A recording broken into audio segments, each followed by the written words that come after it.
Fala, companheiros e companheiras de luta.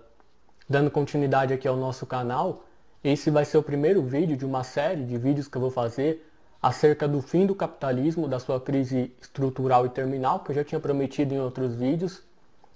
E esse vai ser o vídeo parte 1, que é um tema complexo, né? Portanto, eu vou fragmentá-lo, explicando em vários vídeos.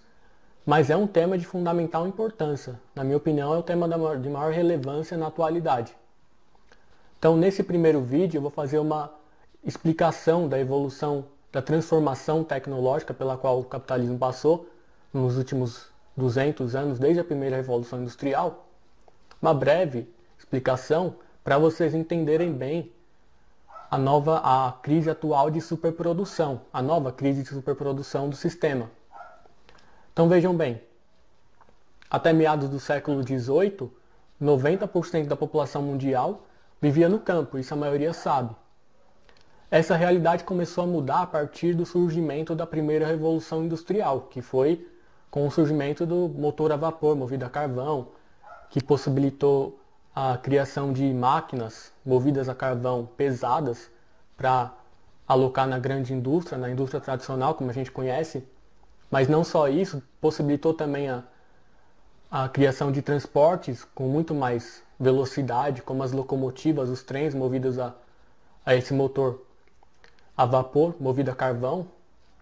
E principalmente possibilitou a mecanização do campo, com máquinas agrícolas e tratores movidos a carvão.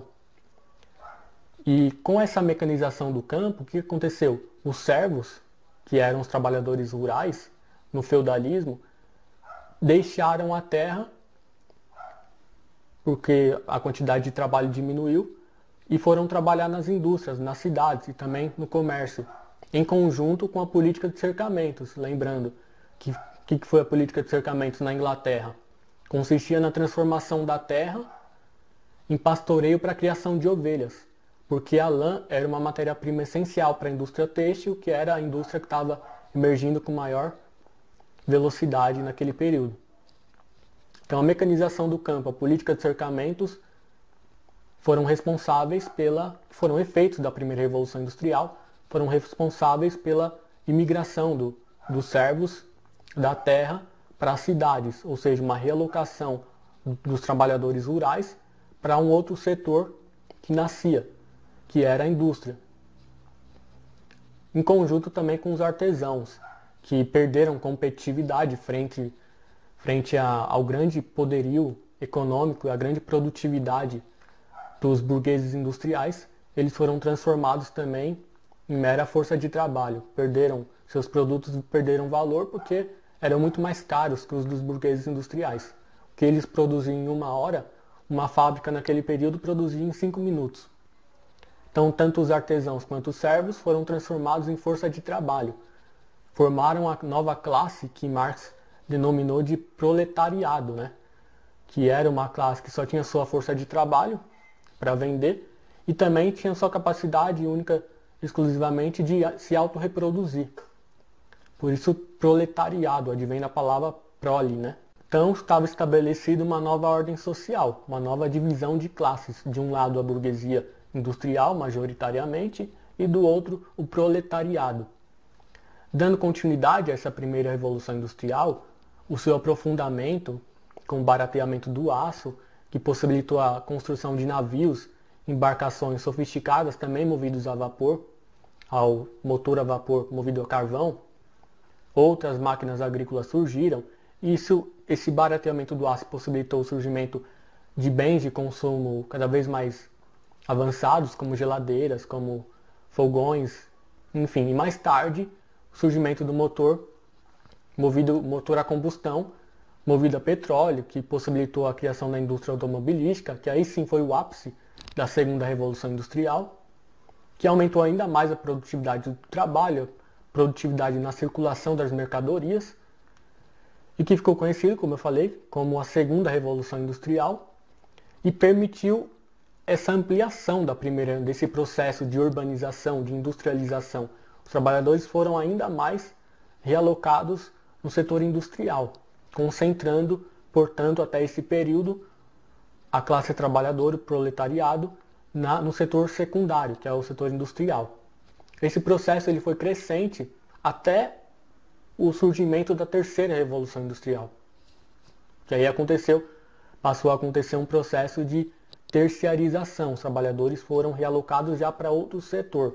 Essa terceira revolução industrial, que surge sobretudo após a Segunda Guerra Mundial, ela advém através do surgimento dos computadores, da tecnologia da informação, da informatização de diversos processos, diversos cálculos e dados foram inseridos, foram informatizados nos computadores,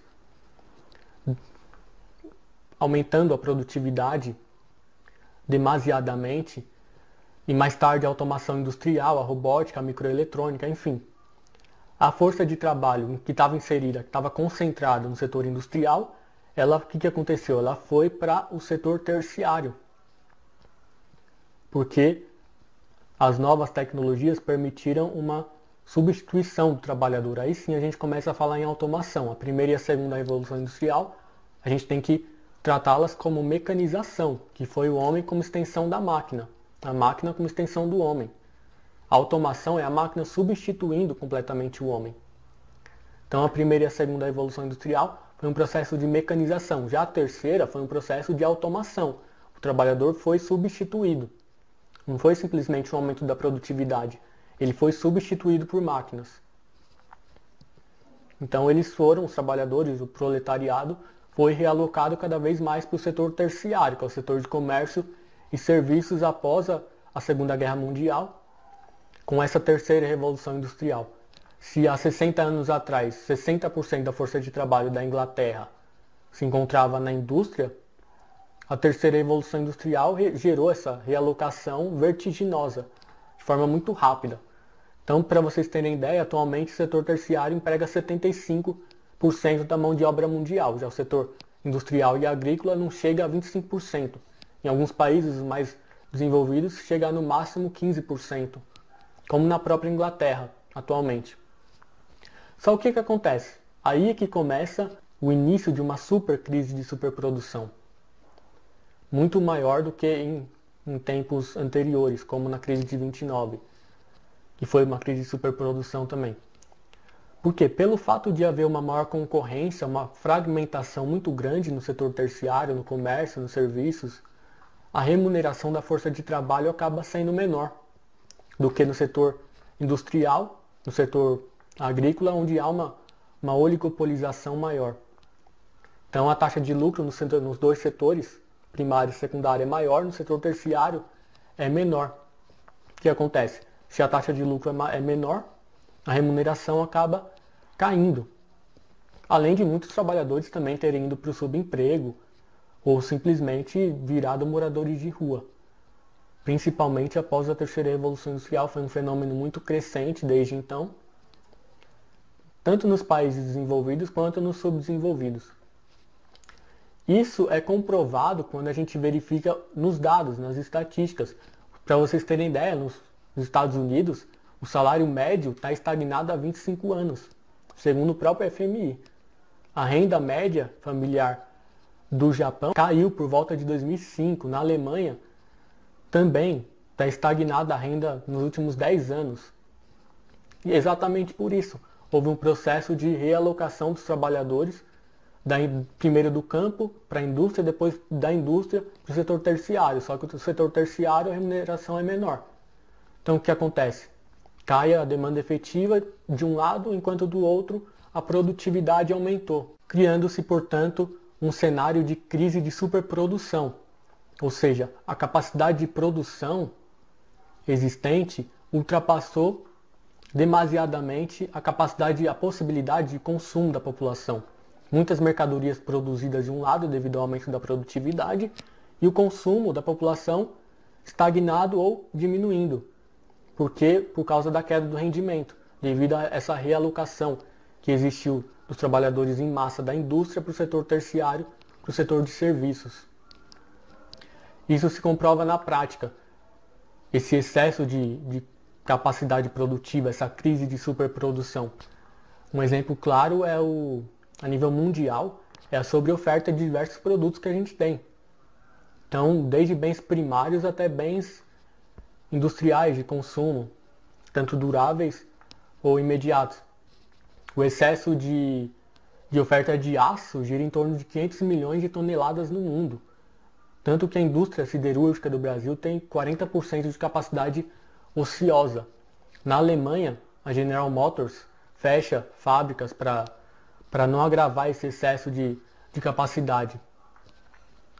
Então, como diz a própria divisão da GM na Alemanha, como eles disseram recentemente, os principais motivos do fechamento das fábricas são o dramático declínio do mercado de automóveis na Europa e o enorme excesso de capacidade de toda a indústria automobilística no continente, ou seja, tem um excesso de produção não acompanhado pela possibilidade de consumo da população. É simples. As montadoras europeias, não só na Alemanha e não só a GM, enfrentam excessos de capacidade nunca vistos. Segundo a própria Fiat, 18 fábricas no continente eram para ter sido fechadas desde 2007, em 10 anos. Só não foram fechadas porque o sindicato fez oposição. E aí eles só conseguiram fechar uma.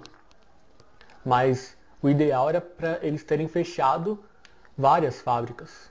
Mas em oposição, o sindicato, utilizando a justificativa da manutenção do emprego, só fecharam uma fábrica. Outro exemplo bem concreto é uma fábrica de smartphones na China que recentemente substituiu 590 trabalhadores por robôs. Ela, de um lado, aumentou a sua produtividade em 250%, mas do outro lado, 590 trabalhadores que também são consumidores tiveram reduzida a sua possibilidade de consumo. Consequentemente, a demanda efetiva caiu. Então, isso, quando é feito em larga escala, produtividade aumentando de um lado, a possibilidade de consumo, a renda socialmente disponível caindo do outro, cria-se uma crise de superprodução, um excesso de mercadorias que não é vendido porque a demanda caiu. E, consequentemente, essa desproporção entre oferta maior e demanda menor produz uma taxa de lucro decrescente, porque os capitalistas passam a vender menos, tem um excesso de mercadorias que não é vendido. Mesmo que eles baixem os preços, porque existe um custo de produção que eles precisam atender. Por isso que eles acabam investindo contra os custos trabalhistas, como a reforma trabalhista na França, contra salários, tentando reduzir diretamente os salários. Por isso que eles transferem fábricas e empresas em geral para países com mão de obra mais barata, como foi o exemplo da China no começo desse século, e agora mais recentemente para o Vietnã, Indonésia, Bangladesh, entre outros países. Eles tentam reduzir gastos de qualquer maneira, para manter uma taxa de lucro aceitável. E vejam vocês como é contraditório esse sistema. Eles acabam investindo ainda mais em automação, para reduzir, para substituir mais ainda os trabalhadores, para ter de imediato uma redução de custos e ter uma taxa de lucro aceitável. Além disso, se propaga a prática nefasta da obsolescência programada, ou seja, eles reduzem artificialmente a durabilidade dos produtos para poderem vender mais. E nesse contexto, a esfera de acumulação de capital e investimentos, ela é transferida do capital produtivo, ou seja, da economia real, da produção real, concreta, porque a taxa de lucro está baixa devido à crise de superprodução. Esse capital é transferido para o capital financeiro, parasitário, especulativo, que Marx chamava de capital fictício, onde se ganha com a especulação e o rentismo, produzindo bolhas por causa do excesso de investimento, como a crise de 2008, que foi causada no mercado financeiro, justamente porque a gente tem uma crise de superprodução, e aí a taxa de lucro média, para vocês terem uma ideia, na produção real hoje no mundo é 5% a margem de lucro média. Lucro líquido é 5% no mundo. No mercado financeiro você ganha bem mais que isso. Só com título público no Brasil você ganha com 14%. Então não se compara. O mercado financeiro hoje tem uma rentabilidade muito maior. Por isso que tem um excesso, um acúmulo de investimentos em decorrência, em detrimento da economia real, do capital produtivo.